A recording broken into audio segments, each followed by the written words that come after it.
Pane video rakatendera pasocial media aiwa kutanga kwethis week nepaweekend mhuri yezimbabwe aiwa vanhu vachiti zimbabwe yakanonyadzisa aiwa kuFrance achipere mushe nekuda kwechiitiko chakaitikwa aiwa nemukadzi waVP Chiwenga waGeneral Chiwenga pared carpet. Achiperi mushe vanhu vakanyatsa kuona kuti aiwa ZANU-PF iri inhuman. Zisina mashoko abuda achinyogamusara nhasi kuti wasubscribe walike utina on the bell icon. Zvamuri kuonawo mumapictures umu.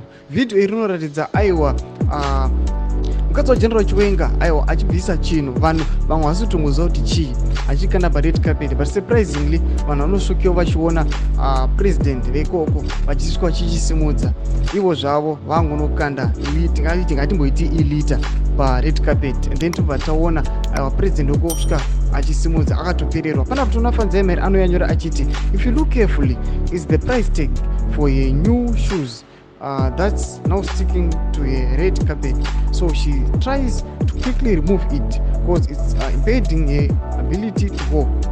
The bag is also brand new with new leaders. Panapa padzemere aroradza kuti anenge akazifambira nawo ndobva anyatsoona kuti aiwa inenge price tag yakakwatanura ndobva akanda pafloor, but zvanyatsoratidza ubush chaiwo huri maari kuti aiwa anokwatanura okanda pared carpet, and then kunyange zviri kunzi ired carpet pamwe ndiye muzimbabwe kana ndeyekupi, zvanyatsokuratidza munhu akabata handbag anga achakwanisa kungotora achimwisa mupesi make kana kumubata muruoko, asi zvakaitika zvakashamisa vanhu. Kuti semafungiro enyu moti kudii pamusoro pechiitiko ichi, musangano subscribe like, turn on the bell icon.